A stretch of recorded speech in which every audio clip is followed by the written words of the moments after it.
Today's episode is brought to you by the IFS Institute. We're excited to invite you to the 2024 IFS Virtual Conference happening October 24th and 25th. Whether you're a seasoned practitioner or just curious about internal family systems, this event is for you. Join us online for 2 days of transformational learning, dynamic workshops, and insightful talks from leading voices in the fields of therapy, coaching, and beyond. It's the perfect opportunity to deepen your understanding, connect with a global community, and explore how IFS can enrich you both personally and professionally. Grab your tickets at the links in my bio to let them know that you heard about this on the One Inside. Welcome to Season 6 of the One Inside, an Internal Family Systems podcast. I'm Tammy Sollenberger, author of the One Inside, 30 Days to Your Authentic Self. This podcast is for anyone curious about their inner world and who have a desire to connect to that authentic self. Welcome. I'm so glad you're here. I am super excited today to join Kylie Feller on the One Inside podcast. She is one of the IFS conference speakers this year. She's a Canadian clinical counselor and digital nomad. I want to know what that means.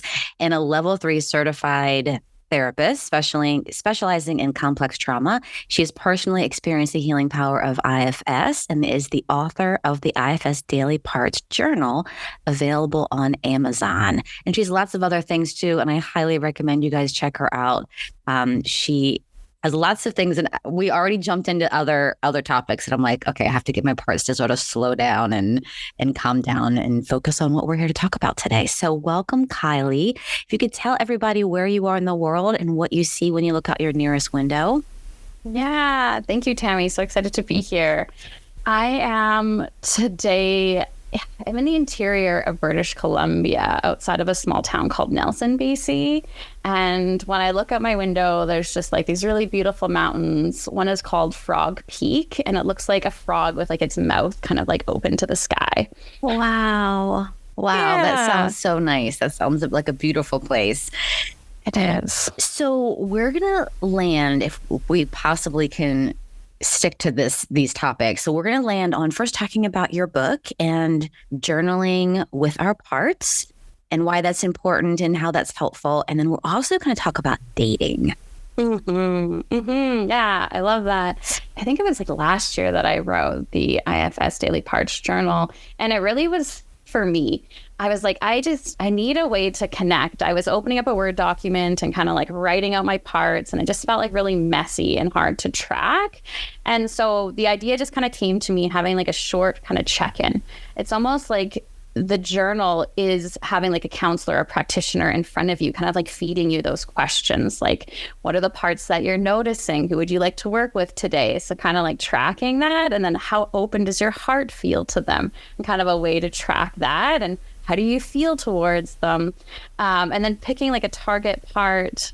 It's just like the questions are just kind of fed to you rather than having to hold it all in your mind as you check in. It's almost like the page is holding it for me and kind of walking me through that process.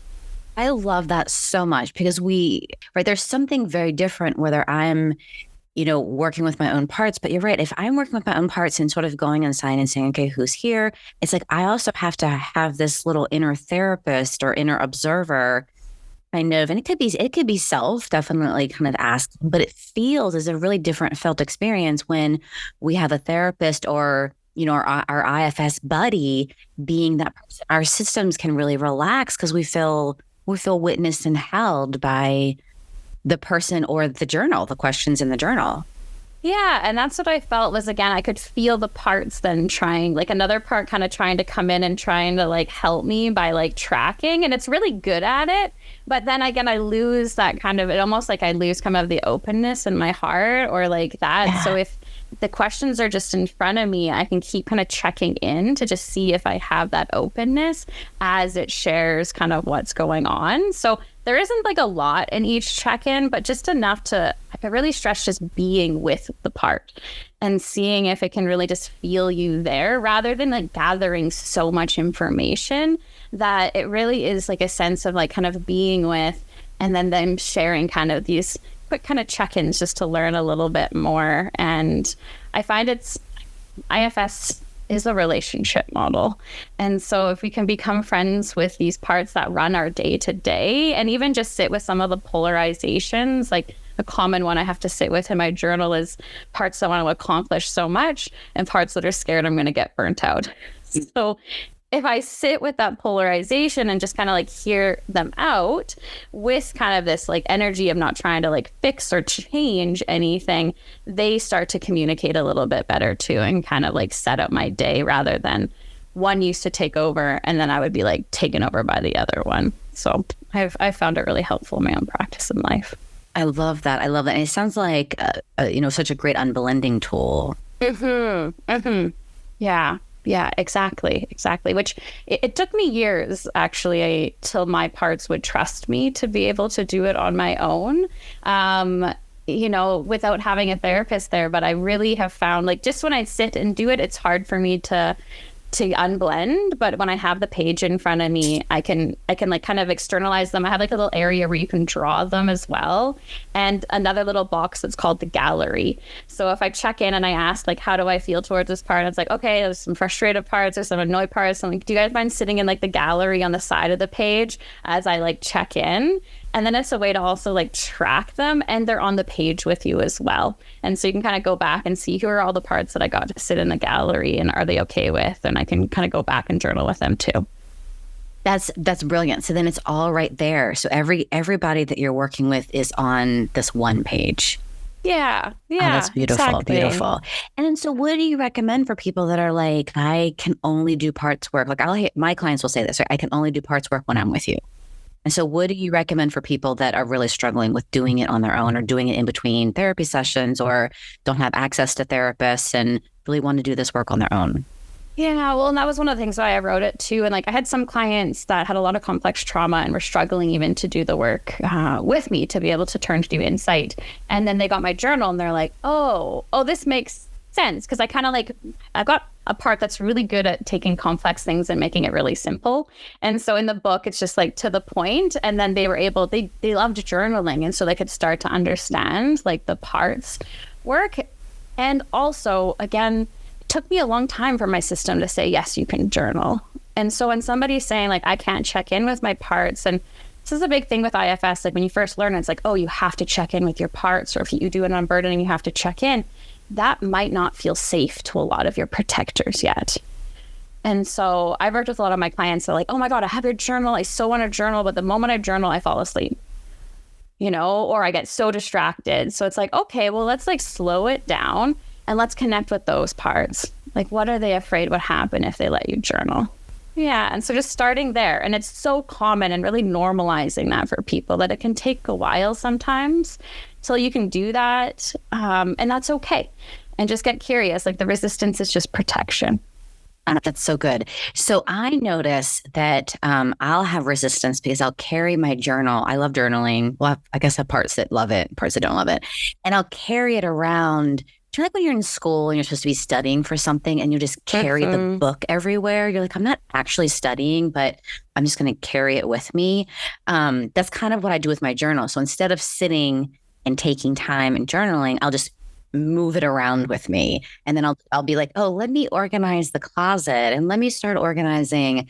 And then I'll be like, why am I organizing the closet? Like, what's going on? And it's a part that is not wanting me to sit still, or not wanting me to go inside, or not wanting something's happening. So I love that as, okay, well then that's that's my target part. That's the part that I want to be curious about. Yeah. That's where you could start journaling with, and so noticing, hey, like, and really committing to that. If you have parts that are like, oh, that doesn't feel like journaling. If I start there, if that's the part I start getting curious with, and it's like this, we have this agenda parts, right, of like what it's supposed to look like. And that's another one that you could work with that might be polarized with the parts that don't want to go inside, that if it doesn't look a particular way, you're not doing it properly. And what is it afraid would happen if you didn't do it properly, or where did those shoulds come from?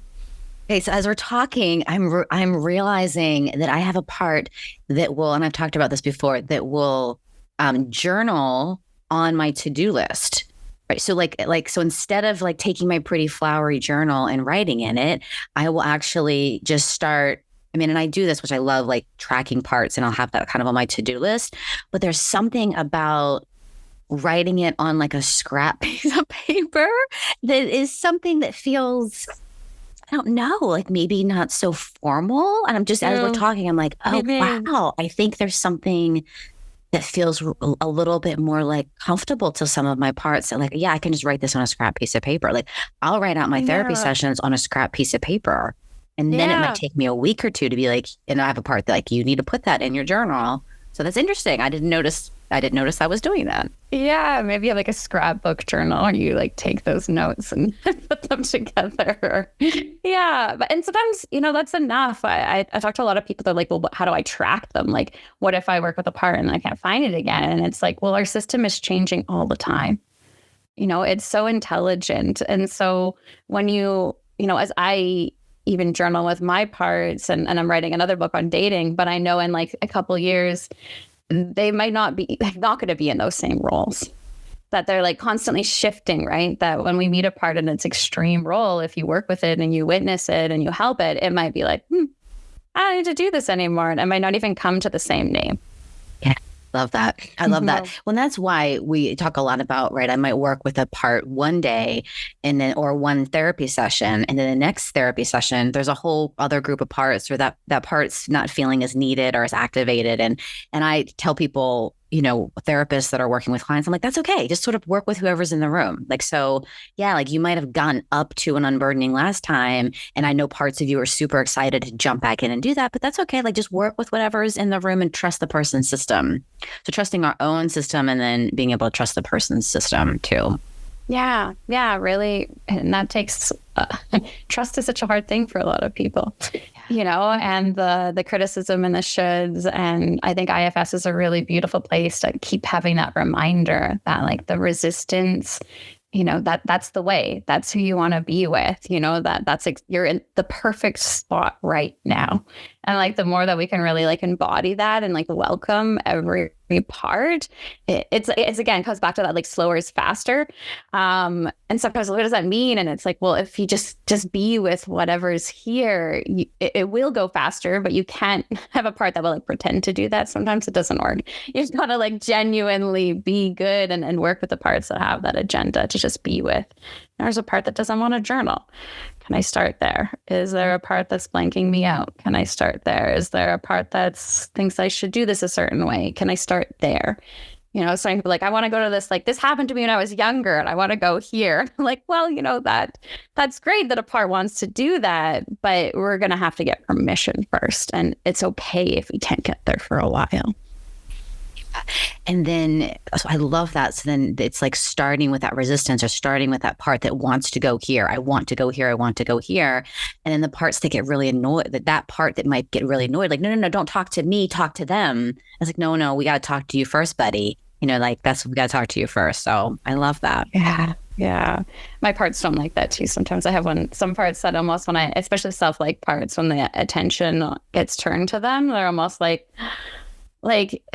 they almost have like a bit of shame for it. Like they have also like adopted that kind of cultural idea that like the work is done with the parts that are like really in pain versus them who have like worked so hard and don't even realize that like they also deserve that level of like attention and curiosity and connection as the other parts do.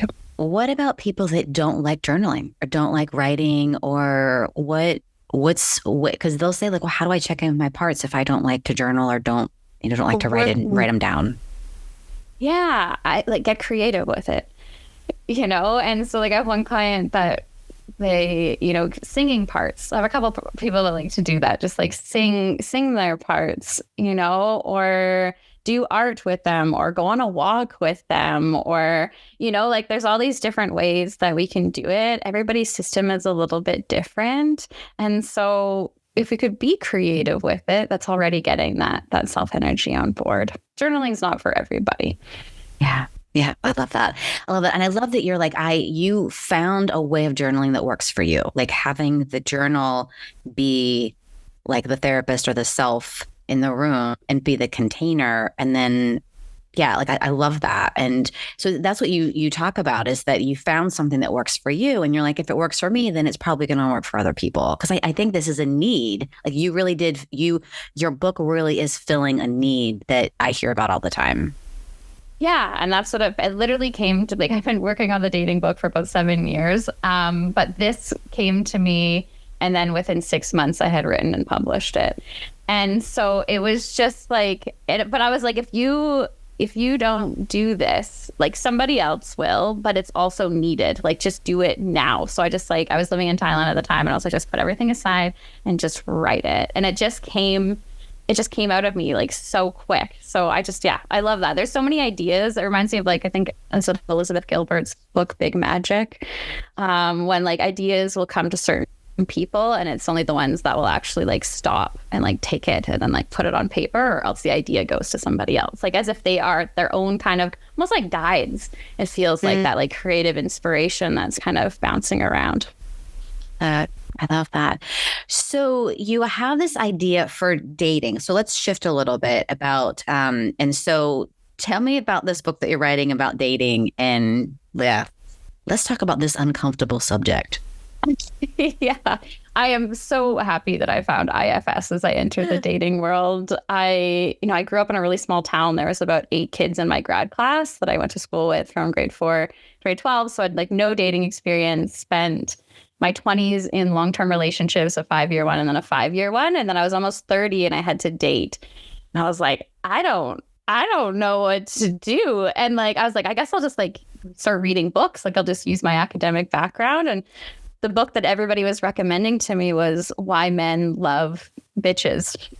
And I was like, it's the number one dating book. Like, it is the number one. And it is, like, it's not good advice. It's really, like, teaching people who are anxious to get somebody who's avoidant. Like, really denying your own needs and, like, playing kind of like a game. And I see so much of the advice is, like, a lot of game playing. Like, I tried to read The Art of Seduction, and I made it through, like, the first chapter and was just, like, crying, because it was, again, just this idea that people want to be lied to, that people, like, want to play a game. And I was just like, I can't believe these are, like, some of the top books. And then all the other books were on when you're already in a relationship. So once you're already dating, or you're already in a marriage, or you're already in a relationship. So there was, like, very few on dating, which to me is, like, one of the most important parts of the whole process, because who you choose to be in a relationship, like, once you're attached, like, that's a whole different thing that you need to work on. And so as I was kind of exploring, I was like, I need to use my academic background here. And I really landed, like, the book Attached, I found, which I thought was really good. It taught you about attachment. I could recognize it, but it didn't teach you how to heal it. And so I was like, oh, but, like, what do you do now that you can see it? And so then I read the book You Are the One You Have Been Waiting For. Was the first book I heard Richard Swartz speaking, because I was diving into dating. It was like he was on a podcast speaking about it, and my whole body was like, oh my God, like, this is it. Like, this is it. And so as I started to date, kind of getting really curious about, like, what is happening inside of me, and also noticing the people I was choosing to be in relationships with compared to some of my other friends. And I was like, how do I keep choosing these people that are very emotionally unavailable? And then I've got attachment theory telling me that the only way I can really change my attachment system is by finding somebody that's got a secure attachment. And I shouldn't trust these people. I have a hard time trusting. It felt like a big mess. And so it's been about 7 years of, doing a lot of work with my parts. And it's made dating a lot more fun, because it feels a little bit like an experiment of, I'll probably change the title of the book, but the working title right now is Swipe Right into Loving Yourself. Oh, wow. I love that. Yeah. And so it's really about taking, instead of trying to find somebody else that's going to help me feel safe and kind of fix whatever's happening for me. Anytime I meet somebody, it's like kind of this mirror, this, like, reflection of, like, going in and noticing my parts and hearing their story and what's going on for them, and really learning how to speak for them. Because I find, dating it's in so many areas of my life, I can be so self-led. And then when I would get into dating, it was like, oh my goodness, I don't even, like, try to speak for these parts or, like, notice what's going on seemed seems so dangerous to some of my protectors too, because relationships are so important, and yeah. Yeah. So it's been really my own personal journey is really in the book of like noticing kind of my parts, teaching a little bit about attachment and IFS, and then guiding people to doing the work. So a lot of journaling is included, a lot of experiential in it so that people can actually like start to do this on their own or get a therapist or a practitioner to help them. I love it. And I love what I've read somewhere that you said, and maybe this is what in the information you sent me, that it's just like when you switch to these are trailheads, then it can be more fun, right? So then it can be more fun as you're dating and then you're doing a lot of U-turns because they're just, these are, I have a friend that said the phrase, the classroom of relationships. And I love that because it's like only in the classroom of dating would you learn these things about yourself. Only in the classroom of dating would these parts come out so glaringly. I think that's what I'm hearing you say. Yeah, it's again, a few things activate my system, but dating and less so now. And for a while it did feel like overwhelming kind of with the parts and the systems and like figuring out what's going on. But now it is a lot more fun to kind of notice the parts and develop a relationship with like my 3-year-old. Oh, she's dictated so much of my dating, without me like knowing it and what she wants. And yeah, it's so good to find the parts that are kind of drawing me into these kind of places that are familiar, but really not healthy, and to be able to see that and to be able to talk to her and talk about what she wants and her needs and not trying to fix or change her has been really beautiful. And my teenager parts of like what their needs are and the things that they never got met and some of the beautiful do-overs we've got to do throughout my teenage years. And now the playfulness that gets to come into dating and the fun that was kind of covered up by a lot more the fight or flight response or like hypervigilance that used to be around, or, my therapist part used to take over in dating all the time because that was a place that I felt much more comfortable. So yeah, so many internal relationships that have gotten to develop from it, and some really beautiful external ones too. Because there's something I think about dating that, we have a physical reaction, right? Like we have this like, oh my gosh, the giddy and the goosebumps and the butterflies. And if we let that choose or that make the decisions, but I feel like though, when you're in it, you don't want to get grounded. Like maybe I'll speak for myself, right? I don't want to come down from that, right? I don't want to come down from that like high. Yeah. And it's true. And I don't think that it's wrong to have that feeling, but we also want to bring in a lot more curiosity too, And so my parts love that feeling. And it is often that 3-year-old that I can feel in some of my teenagers that get that like high buzz feeling. And kind of now it's brought in like, this is fun and this is exciting. And like, let's be really curious.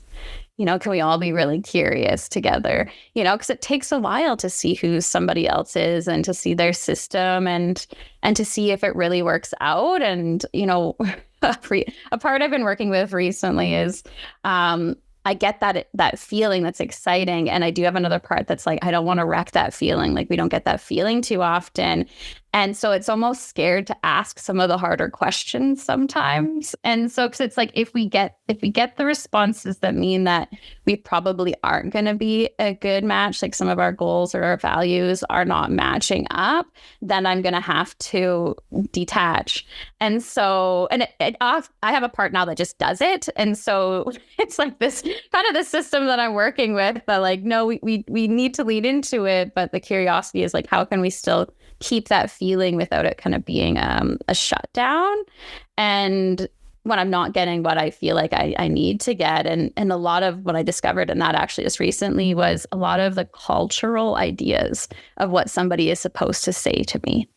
So there was one of my anxious parts was holding not just like my experience, but, so many people in our culture, like, oh, if the person says that they're just casually dating or they don't like this, then it means that they're abusive or they don't care or, so there was like this kind of, it was stopping me from intuitively being able to like kind of feel out who somebody was. It was almost like this anxious part had this like check mark list. And if they said something that like didn't seem right culturally to like what I would want to hear, they would create like a shutdown.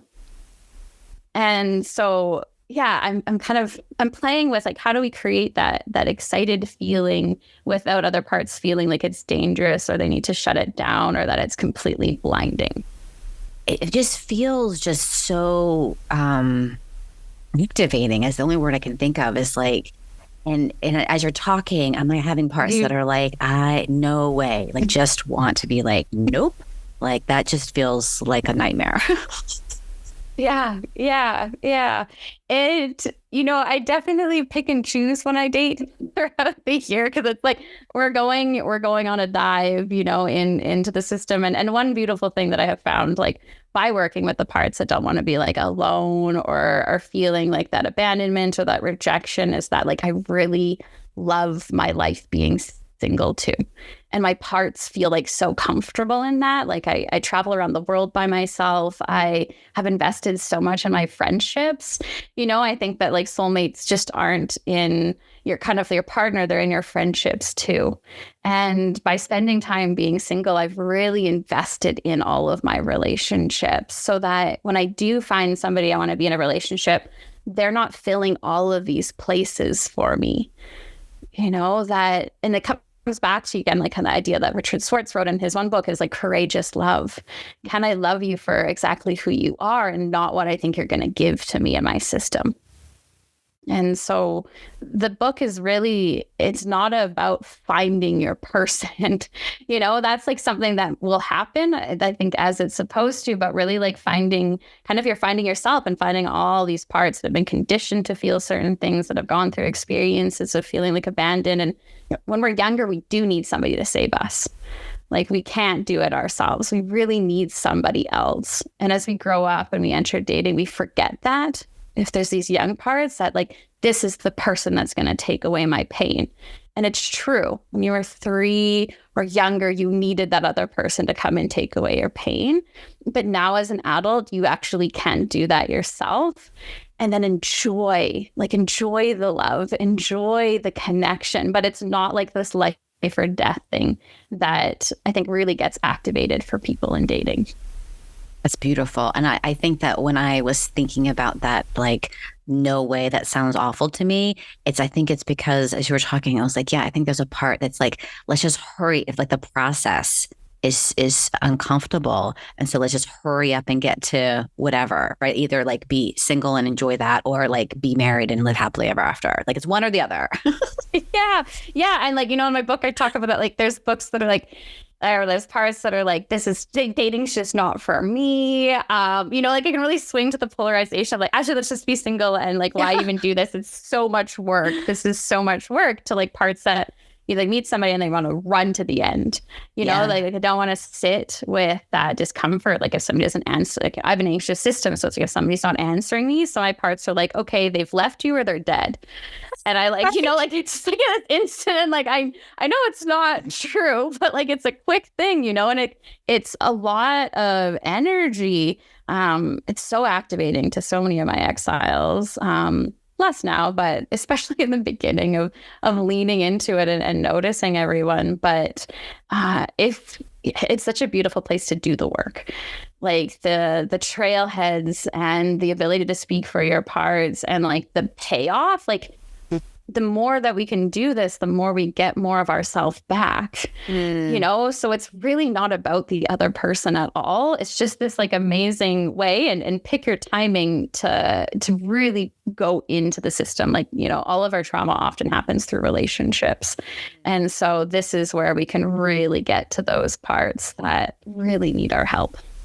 Yeah, that's so beautiful. And I like the idea too of if I've got this daily practice of journaling or writing or checking in with my parts or unblending, that I can be with the parts that are like, this is it. Oh my gosh, this is so exciting. Or, oh my gosh, he's probably dead or he's rejected me or he's probably out with somebody else because he hates me. Like whatever that is, like we have this practice of really being with our system.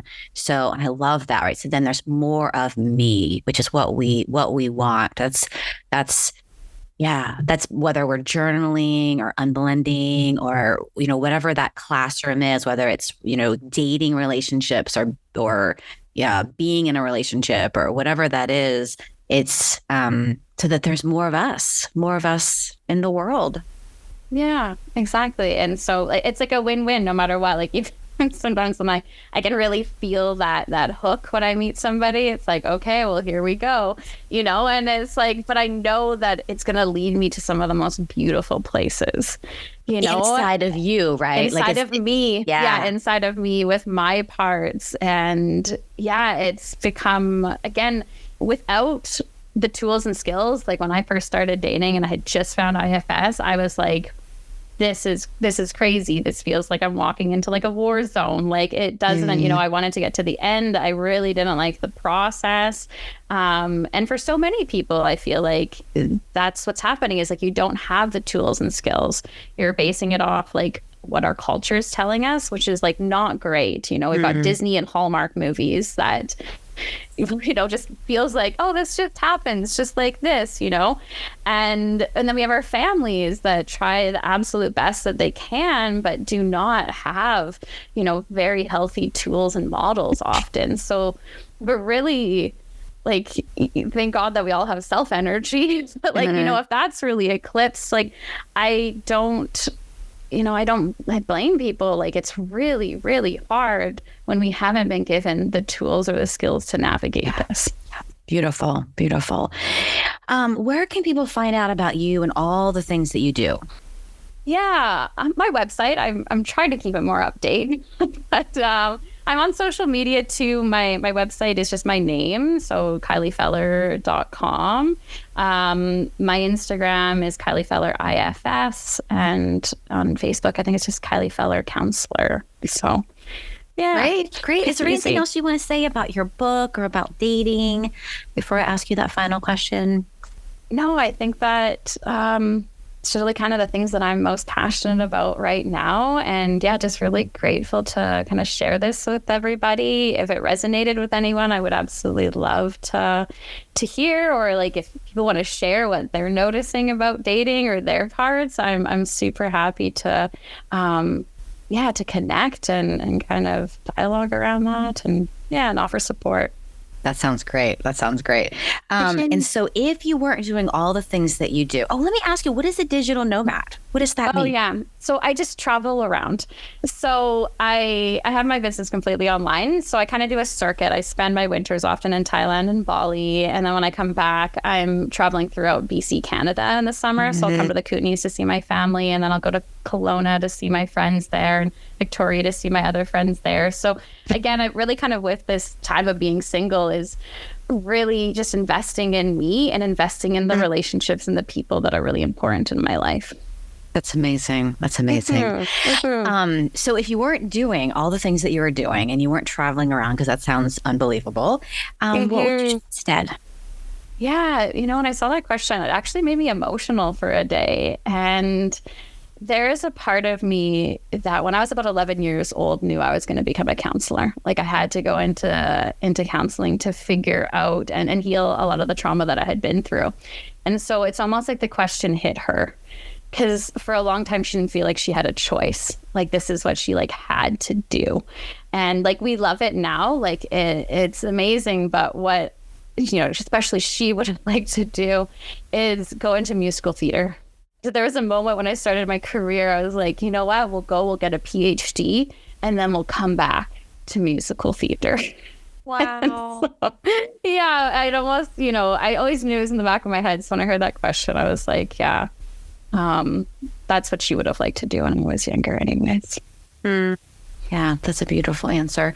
Well, Kylie, thank you for this. I'm excited about you and your work, and we will see you at the conference. So thank you so much. Thank you so much, Tammy. Take care. Thanks for hanging out with us today. If you enjoyed this episode, I'd love it if you left a rating, a review, a like, comment, share with your family, your friends.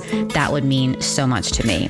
My book is available at your favorite independent bookstore or on Amazon. You can visit my website, tammysallenberger.com, or you can download a free Get to Know a Should part of you. You can follow me at IFS Tammy on Instagram and at The One Inside on Facebook and on YouTube. Jeff Schrum co-produces The One Inside, and I am forever grateful for Jeff. Also thankful for Jack Reardon for creating the music, and just thank you for listening. 6 seasons, over 1 million downloads. I cannot tell you how much I appreciate you in this community. I'll see you next time.